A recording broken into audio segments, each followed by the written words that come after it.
Welcome back to my channel. She made one choice and everything changed. Let's hear the story. I never believed in ghosts until I married one. Not a literal ghost. The walking kind. The kind that wears your favorite cologne, laughs at your jokes, and signs Christmas cards with a fountain pen he stole from a dead woman's desk. His name is Richard Vance. To the world, he's a philanthropist. To me, for 3 years, he was just Richard. My Richard. The man who brought me coffee at 6 a.m. when I was pulling a double shift at Mercy Hospice. The man who didn't flinch when I talked about death. The man who said, "You have the most beautiful hands I've ever seen. Hands that know how to let go." I should have known. Nobody compliments a hospice doctor on letting go unless they've needed someone to disappear. It started on a Tuesday. Rain. The kind that doesn't stop, just changes its mind about how hard to hit you. I was finishing rounds when the front desk called. "Dr. Hale, there's a woman in the lobby. Says she knew a patient here. From 2015. Name's Eleanor Vance." The name hit me like a missed step. Eleanor Vance. Richard's first wife. The one who died of ovarian cancer before I ever met him. The one whose photos he'd accidentally left in storage. The one whose name he never spoke unless he was drunk and maudlin, performing grief like a bad actor in a worse play. I told the desk I'd be down in 10. I took 20. I needed to breathe. The woman in the lobby was 60, maybe 65, with gray hair pulled back so tight it looked angry. She wore a coat that had been expensive 20 years ago. Her hands shook, but her eyes didn't. Those eyes had already seen the worst thing they were going to see, and they were still open. "Dr. Hale?" Her voice was sandpaper on velvet. "My name is Margaret Chen. Eleanor was my sister." I opened my mouth to offer condolences, the script every doctor keeps in their back pocket. She didn't let me get there. "She didn't die broke," Margaret said. "And she didn't leave everything to that bastard." She reached into her coat and pulled out a manila folder, yellowed at the edges, water-stained in one corner, like it had been rescued from a flood, or a fire, or someone trying to burn the truth. Eleanor wrote a new will 3 weeks before she died. She left everything to the women's emergency shelter in Newark. $3 million. The house in Montclair. Her mother's jewelry. Margaret's voice didn't crack. It was too tired for that. Richard produced a different will 2 days after the funeral. Everything to him. Nothing to us. Nothing to the shelter. We fought for 2 years. Ran out of money. He threatened to countersue for emotional distress. My mother had a stroke the week we dropped the case. She pushed the folder toward me. I didn't take it. Not yet. "Why are you giving this to me?" I asked. "Because you're not just her doctor," Margaret said. "You're his wife, and because Eleanor trusted doctors." She said, the week before she died, that a young doctor with kind eyes had promised to make sure she was comfortable. That doctor was you, Dr. Hale. You sat with her. You held her hand when the morphine stopped working. And now you're sleeping with the man who made her last wish disappear. The folder felt heavy when I finally took it. Not the weight of paper, the weight of a dead woman's voice, trapped in ink. I didn't go home that night. I went to a hotel near the airport, the kind where nobody asks questions and the minibar charges your sins to a credit card. I spread Eleanor's will across the bedspread and read it by the light of a lamp that flickered like a dying heartbeat. It was real. I knew legal documents. My father was a probate attorney before the drinking took him. I recognized the notary stamp, the witness signatures, the careful language of someone who knew she was running out of time. I, Eleanor Vance, being of sound mind and failing body, do hereby bequeath. The second will, Richard's will, was a forgery. Not a good one. The notary was a man named Gerald Holt, who'd lost his license in 2017 for fraud. The witness signatures didn't match any handwriting samples I could find, and the date, 2 days before Eleanor's death, was impossible. I'd been her attending physician. She'd been unconscious for the last 72 hours. She couldn't have signed a grocery list, let alone a will. Richard had played it sloppy because he'd played it fast. He'd needed the money before anyone asked questions. And nobody had. Not really. The probate court had rubber-stamped it. The sister had run out of fight. The shelter had closed 6 months later, bankrupt and forgotten. I sat in that hotel room until 4 a.m. and I made a decision. I didn't call a lawyer. I didn't pack a bag. I didn't even cry. I called Margaret back and said, I need you to become my friend. My oldest friend from college. The one who knew me before Richard. Can you do that? She was quiet for a long time, then. Eleanor would have liked you. Eleanor would have wanted me to burn him alive, I said. But we're going to do something smarter. The plan took 8 months. 8 months of smiling across breakfast tables. 8 months of kissing him goodbye before his board meetings. 8 months of making love with my eyes open, counting the ceiling cracks, memorizing the lies he told in the dark. Richard thought he was winning. He always thought he was winning. That was his weakness. Not greed, not cruelty, but certainty.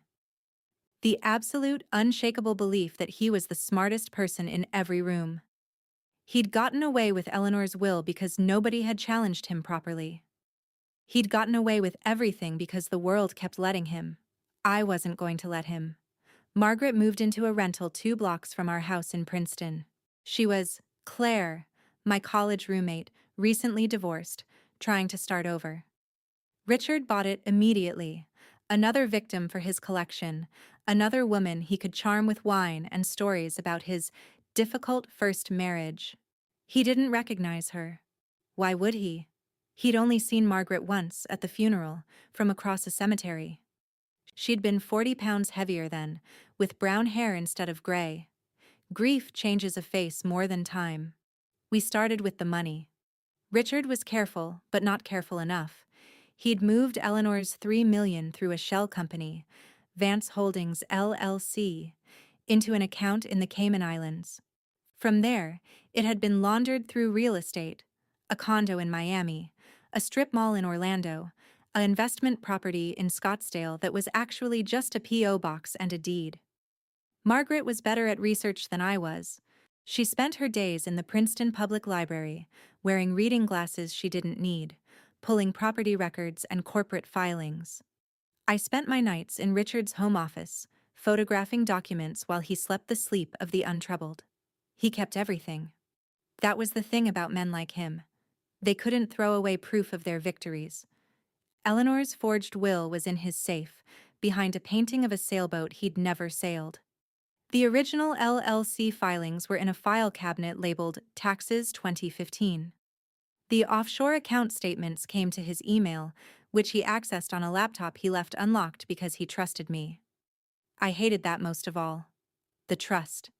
Not because it was false, but because it was real.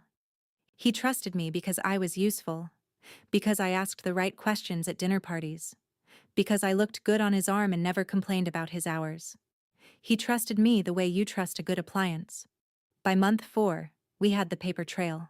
Every forged signature, every laundered dollar, every lie pinned to a timeline with color-coded tabs.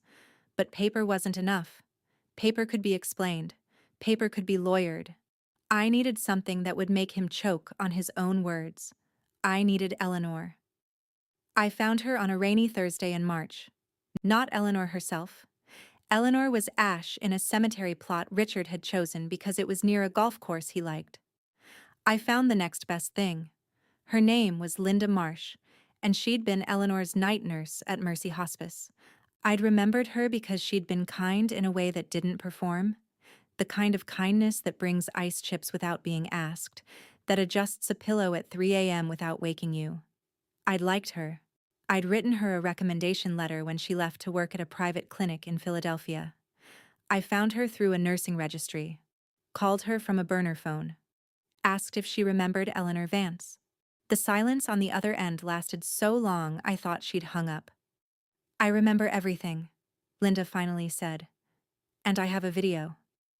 We met at a diner off I-95, the kind where the coffee tastes like regret, and the waitress knows your order before you sit down. Linda looked older than I remembered, thinner.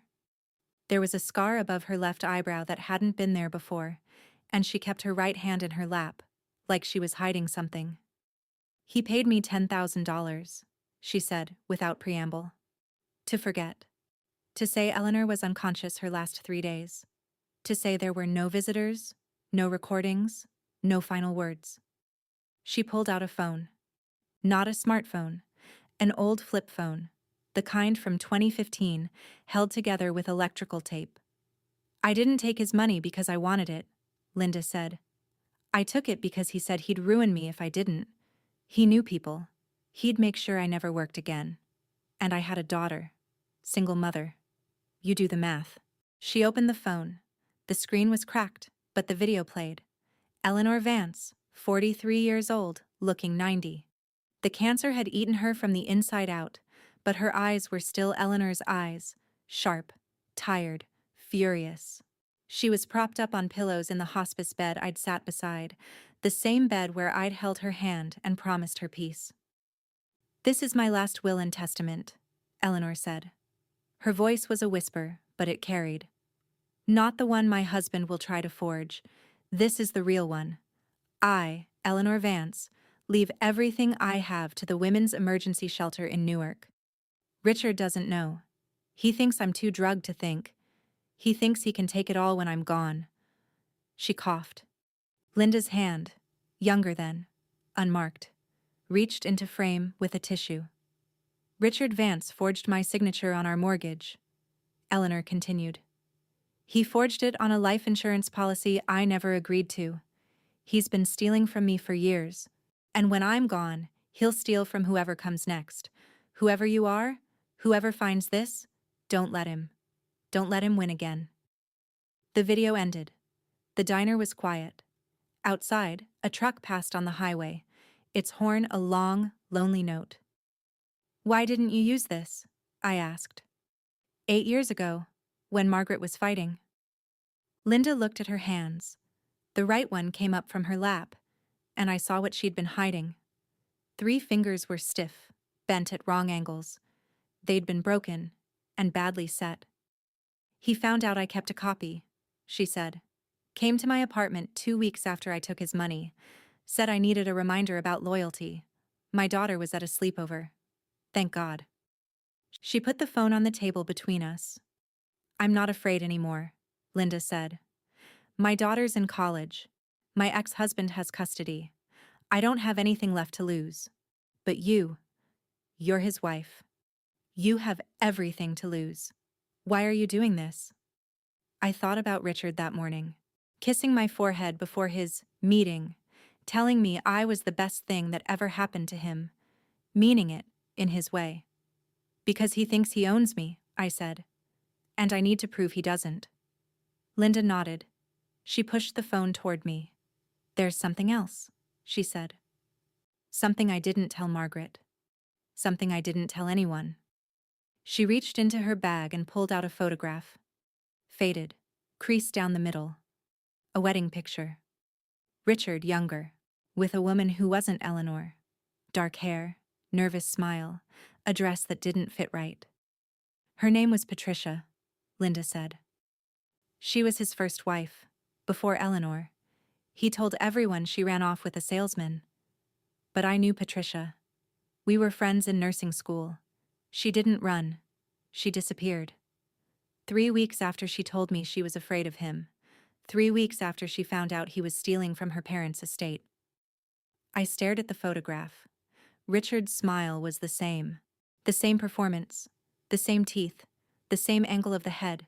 The same eyes that didn't match the mouth. How many? I asked. I don't know, Linda said. Eleanor was the second I knew about. You're the third. And there will be a fourth, Dr. Hale. There always is. Unless someone stops him. She stood up, put a 20 on the table for coffee she hadn't touched. I'm not just giving you the video, she said. I'm giving you me. Whatever you need. Testimony. Witness. Whatever it takes. But I want one thing in return. Name it. I want to be there when he falls, Linda said. I want to see his face when he realizes the women he threw away are the ones who buried him. I didn't tell Margaret about Patricia. Not yet. One revelation at a time. The plan was delicate enough without adding ghosts. But I told her about Linda, about the video, about the broken fingers and the decade of silence. Margaret cried for the first time since I'd known her. Not dramatic tears. Quiet ones, the kind that fall while you're still holding your coffee cup, still making eye contact, still pretending you're fine. Eleanor knew, Margaret said. She knew he'd do it again. She said it in the video. Whoever comes next. She was talking about you, Claire. She was trying to save you from beyond the grave. She did save me, I said. She just didn't know it yet. We had the evidence. We had the video. We had Linda ready to testify. But evidence needs an audience, a stage, a moment where the liar is forced to speak truth in front of witnesses who matter. I needed to create that moment. I needed to invite the devil to dinner. The guest list took a month to arrange. Richard loved dinner parties. They were his hunting grounds, his theaters, his proof that he belonged. He'd spent years cultivating a circle of wealthy, influential friends, venture capitalists, city council members, a state judge who played golf at his club. He collected them the way he'd collected wives, carefully, strategically, with an eye toward what they could do for him. I told him I wanted to throw a summer appreciation party. For his friends. For his success. For us. That's my girl, he'd said, kissing my cheek, always thinking of my image. I invited 12 people. The judge, 2 city council members, a reporter from the local paper who covered philanthropy and community affairs, and one more guest, who Richard didn't know about. His name was David Chen, Margaret's nephew. He was an investigative journalist for a national news outlet, the kind that still did long-form exposés and had lawyers on retainer. He'd been trying to get a meeting with Richard for 2 years, chasing rumors about the shelter closure, about the missing millions, about a pattern of financial irregularities that followed my husband like a shadow. I told Richard David was an old friend from medical school, now in journalism, just passing through. Richard loved journalists who could be flattered. He loved anyone who could be flattered. David arrived early. He was 30, with the hungry eyes of someone who'd spent his career watching bad men walk free. Margaret had prepared him. He knew the story. He knew the stakes. He knew that if anything went wrong, Richard would bury all of us in lawsuits until we ran out of air. "What's the play?" David asked, while I arranged flowers in the foyer. "No play," I said. "Just dinner, and then a movie." He didn't ask what I meant. Margaret had told him not to. The other guests arrived at 7. Richard was in his element. Handshakes and backslaps and stories about his humble beginnings that grew more humble with every retelling. I watched him work the room, and I saw what Eleanor must have seen. A man who believed his own performance so completely that he'd forgotten there was anything real underneath. I poured wine. I laughed at jokes. I touched Richard's arm at exactly the right moments. The good wife, the supportive partner, the woman who'd never betray him. At 8, we sat down to dinner. Richard at the head of the table, me at his right, David across from me, the judge to his left. The lights were low. The candles were real. The food was excellent. I'd hired a caterer who didn't ask why I wanted the kitchen to myself for 3 hours before the party. We made it through the salad, the fish, the wine that kept flowing, loosening tongues, lowering guards. Then Richard started talking about Eleanor. It was the wine. It was always the wine with him. The truth serum he didn't know he was drinking.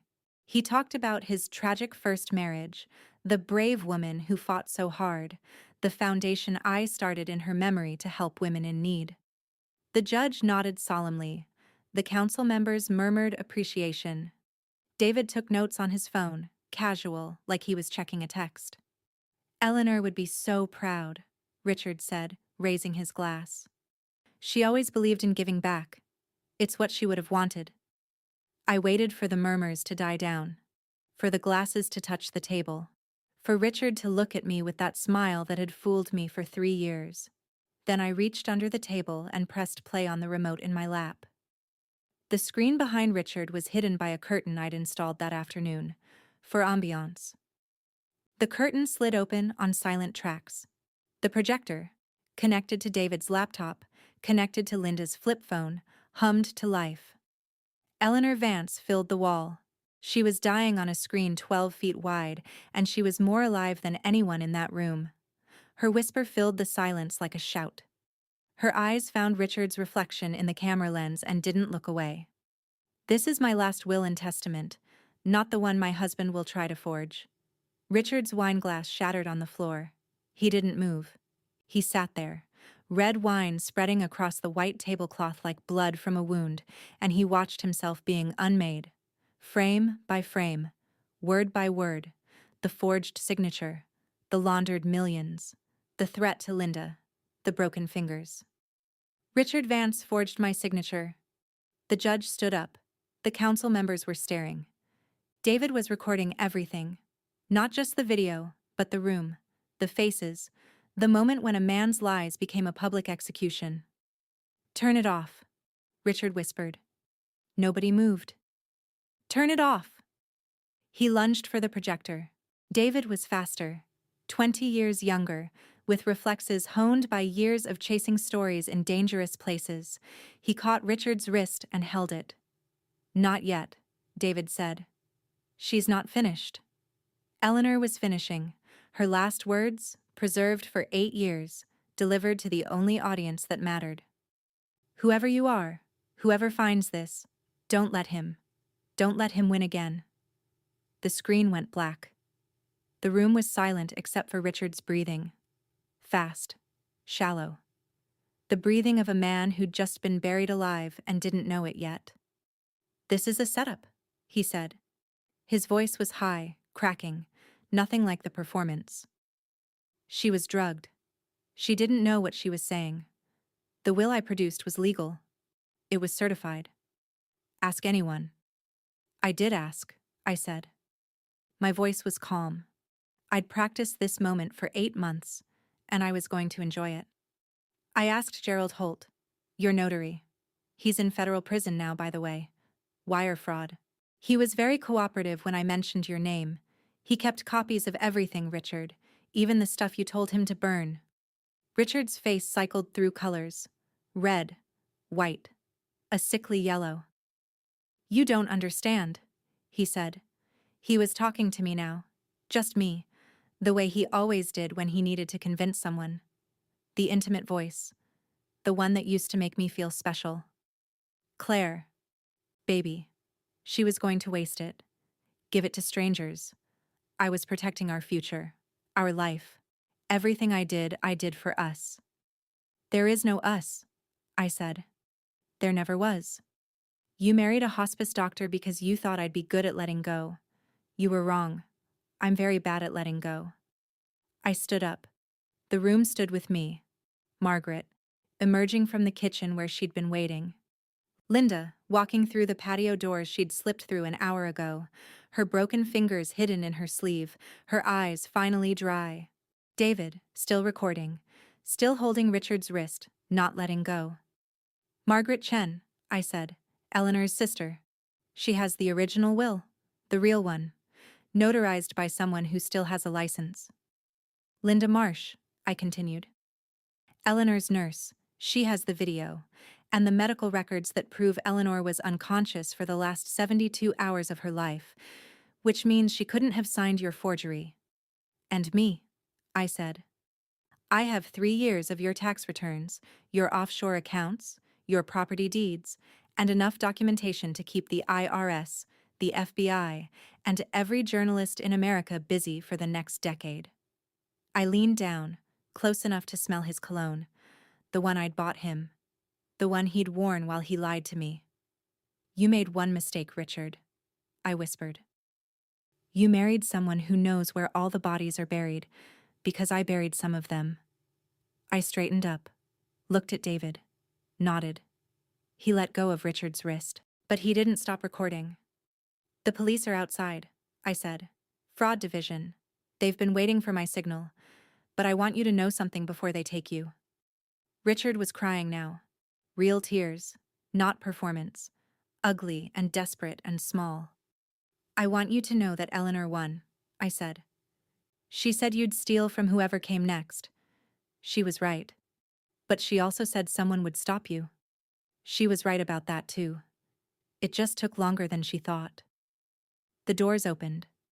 2 detectives in suits, badges gleaming in the candlelight. They'd been waiting in the driveway, listening to the feed from David's phone, waiting for the confession that Richard had just given them in front of a judge, a journalist, and 12 witnesses. Richard didn't fight. He couldn't. The performance was over. The audience had seen the strings. The puppet was just a man now, small and broken and finally real. As they let him out, he looked back at me. Just once. And I saw something in his eyes that I'd never seen before. Fear. Not of prison. Not of disgrace. Fear of me. It was the most honest thing he'd ever shown me. The trial took 14 months. Richard fought everything. The fraud charges, the forgery, the witness tampering. He hired lawyers who cost more than most houses, and they threw every delay, every motion, every technicality at the wall to see what would stick. Nothing stuck. Gerald Holt testified from prison, weeping actual tears about how Richard had corrupted him. The notary who'd certified the real will came forward, explaining how Richard had threatened her family. Linda's video was authenticated by 3 different experts. My documentation, 3 years of careful, patient, vengeful collection, filled 17 boxes in the prosecutor's office. They found Patricia too, Richard's first wife. She was alive, living under a different name in Oregon, working at a library, still flinching when men raised their voices. She testified about the forged signatures, the stolen inheritance, the night he'd beaten her so badly she'd spent a week in the hospital. She'd been too afraid to press charges then. She wasn't afraid anymore. Richard got 20 years.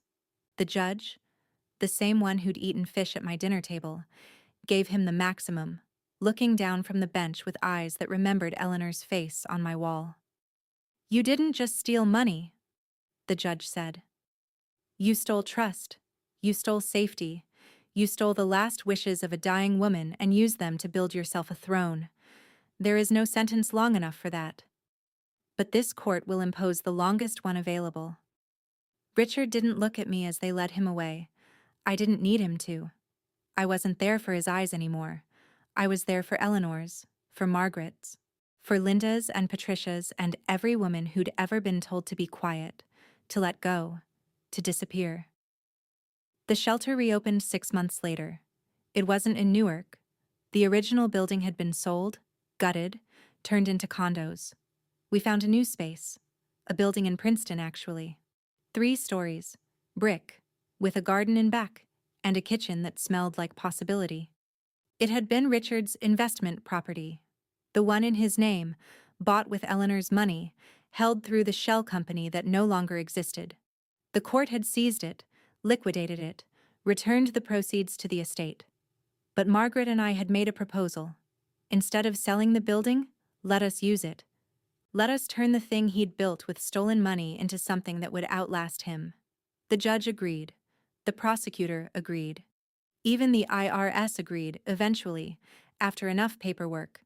We called it the Eleanor Vance Women's Center. Margaret ran the legal clinic. Linda ran the health services. Patricia, who'd finally reclaimed her name, ran the library and writing program. I ran nothing. I was just there, 3 days a week, holding hands, making tea, being present in a way that didn't perform. I never remarried. That wasn't a decision exactly, just a fact. There were men who were interested, kind men, good men, men who didn't forge signatures or launder money or collect wives like trophies. But I found I didn't need them. I had enough. I had work that mattered. I had women who understood. I had mornings where I woke up and didn't have to check whose name was on the bank account. Sometimes, late at night, I watched Eleanor's video again. Not for evidence, just for her. For the way she'd looked at the camera, knowing she was dying, knowing he would win, and still choosing to speak. Don't let him win again. I didn't let him. None of us did. And on the day the center opened, when Margaret cut the ribbon and Linda cried without hiding it, and Patricia stood in the sun without flinching, I felt something I hadn't felt in years. Peace. Not happiness exactly. Happiness is loud, and I'd learned to be quiet. But peace. The deep, solid certainty that I was exactly where I was supposed to be, doing exactly what I was supposed to do, with exactly the right people. Richard is still in prison. He writes sometimes, letters full of apology and explanation and the slow dawning realization that I am never going to write back. I don't read them anymore. I used to, at first, looking for something. Remorse, maybe, or understanding, or just proof that he'd finally seen me as something other than useful. I don't need that now. I don't need him to see me. I see myself. Eleanor saw me, 8 years before I knew I needed to be seen. And that is enough. The last time I visited her grave, a new headstone, paid for by the center, placed where Richard's golf course view couldn't reach, I brought flowers. Not roses, daisies, the kind that grow wild, that don't need much, that come back every year no matter how hard the winter. I sat there for an hour, not praying, not talking, just being. The wind moved through the grass. A bird sang somewhere. And I swear, I know how this sounds, but I swear, I felt her hand in mine, the same hand I'd held while she died, the same hand that had reached through 8 years and a forged will and a broken system to pull me out of a marriage I didn't know was killing me. Thank you, I said, not to the grave, to her. To whatever was left of her, in the video, in the center, in the women we were helping, in me. The wind answered. Or she did. Or it was just the sound of living, which is answer enough. I stood up, brushed dirt from my knees, walked back to my car, to my life, to the work that waited. Richard thought he was building an empire. He was building us. Every lie, every theft, every broken woman he left in his wake, he was building the foundation for something he never imagined. Something he couldn't control. Something that would outlast his name, his money, his carefully constructed image. He thought he was the story. He wasn't even the villain. He was just the obstacle. The thing we had to get past to find each other. And we found each other. Margaret and Linda and Patricia and me. The women he tried to bury. The women who dug ourselves out. And then dug each other out. And then built something on the ground where his empire used to stand. That's the real inheritance. Not the money, not the building, not even the justice, though that matters. The real inheritance is us. The women who refused to disappear. The women who looked at the man who'd stolen everything and said, not anymore. Not us. Not ever again. Eleanor Vance died with $3 million and a forged will, but she left behind something worth more than all of it. She left behind the truth. And the truth, once spoken, can't be unspoken. It can't be forged, or laundered, or buried in an offshore account. It just waits. Patient as a hospice doctor. Fierce as a dying woman's whisper. Strong enough to bring down empires, one dinner party at a time. Richard Vance stole her last wish. But he couldn't steal her last word. And her last word was, no. We were just the echo.